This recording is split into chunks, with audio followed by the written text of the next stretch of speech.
Bienvenue, chers internautes, vous qui nous suivez, vous qui nous écoutez. Nous sommes dans la deuxième partie de cette série qui s'appelle l'importance de la famille dans l'ascension sociale d'un individu. Vous n'êtes pas sans savoir que chaque individu vient au monde par une famille. C'est pourquoi Paul, dans Éphésiens 3, versets 14 à 15, dit qu'il s'incline devant le Père d'ôtir son nom toute famille sur la terre. C'est-à-dire que la famille est l'œuvre de Dieu. Et l'individu qui naît dans le monde vient dans la vie par une famille. Donc, pourquoi Dieu a choisi de nous faire naître dans une famille? Parce que la famille est censée être pour nous une instance de socialisation. La famille nous permet de nous insérer dans l'échelle socio-professionnelle, dans la structure socio-professionnelle de la société, parce que le travail nous permet de satisfaire certains besoins.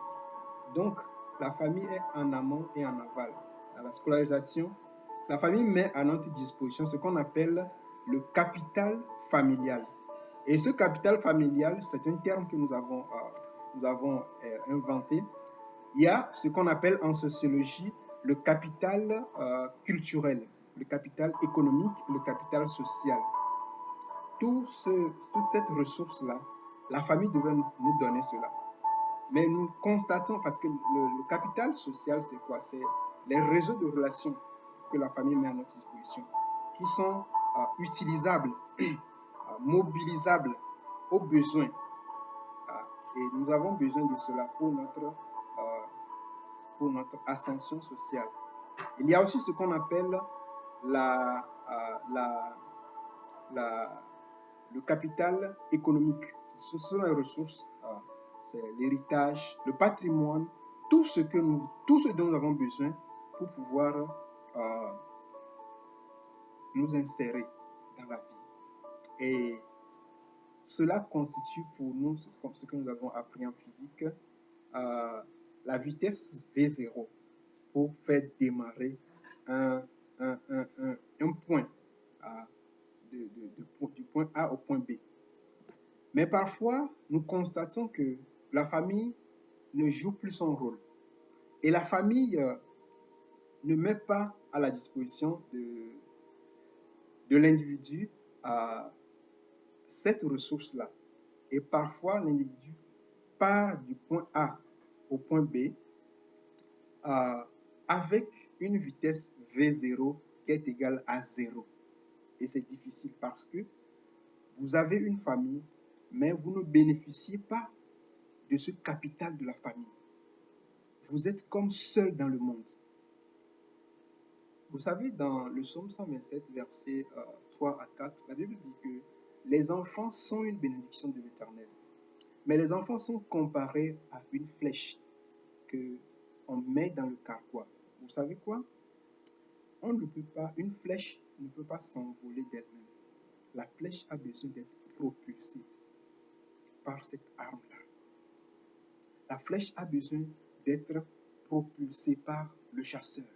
Donc les parents sont comparés à des chasseurs qui propulsent l'enfant dans la vie avec un objectif. L'enfant est bien aiguisé. Donc vous voyez un peu ce que ça signifie que d'être dans une famille et de laisser la famille, n'est-ce pas, ou de ne pas laisser l'individu à lui-même. Donc c'est très dangereux, chers amis qui m'écoutez. Si vous venez d'une famille qui ne vous a donné aucune ressource, mais vous n'allez pas faire cela pour vos enfants. Faites le choix de propulser vos enfants dans la vie avec une ressource spirituelle, une ressource économique, une ressource culturelle bien établie. Mais les familles peuvent se rattraper aujourd'hui si nous nous tournons vers la source de la famille qui est Dieu. Parce que Dieu n'a pas abandonné la famille à elle-même. Dieu a mis à notre disposition sa parole pour que nous puissions savoir aimer la famille, remettre la famille sur de bonnes bases. savoir que la famille est détournée. La famille est devenue une association de cotisation. La famille est devenue autre chose. Ce n'est plus un lieu de socialisation de l'individu. Ce n'est plus un endroit où l'individu acquiert un capital culturel, un capital, n'est-ce pas, économique, un capital social. Et c'est là d'ailleurs ce rôle-là que viennent jouer les sectes ésotériques. Pourquoi les gens rentrent dans les sectes aujourd'hui? Parce qu'ils trouvent là un réseau de relations. Alors si vous voyez quelqu'un qui est dans une secte, ne condamnez pas la personne. Priez pour sa conversion. Mais sachez que vous, membres de famille, vous avez contribué à pousser la personne dans cette secte-là. Parce que si vous lui avez offert ce réseau de relations, cette personne n'irait pas là.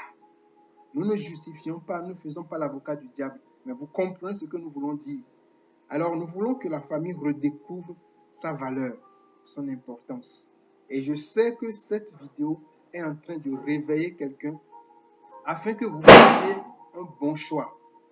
Afin que vous fassiez un bon choix pour que le Seigneur Jésus devienne, n'est-ce pas, la lumière de votre famille. Et qu'il vous donne de redécouvrir la joie, la vie familiale. Si votre famille vous dégoûte, le Seigneur veut que vous soyez une solution pour cette famille. C'est pourquoi il vous a envoyé dans cette famille.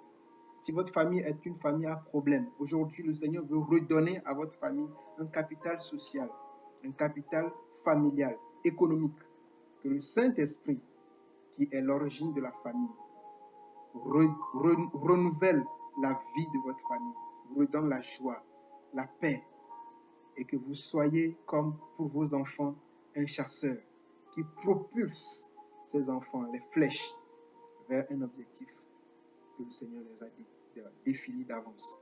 Que Dieu bénisse chaque personne qui écoute cette vidéo, qui la suit. Que Dieu vous bénisse, que Dieu vous fasse du bien, que Dieu vous donne un réveil dans l'amour, dans la famille, et que le Seigneur vous fasse du bien. Et qu'à partir de cette vidéo, des témoignages pleuvent. Que Dieu redonne vie à votre vie familiale, à vos relations dans la famille. Si c'est vos parents qui vous ont blessé, que le Seigneur guérisse ces blessures.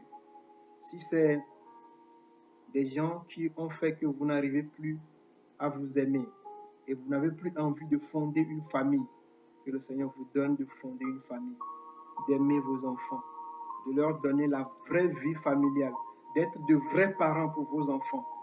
Que Dieu vous bénisse au nom de Jésus-Christ. Amen. Amen. Amen.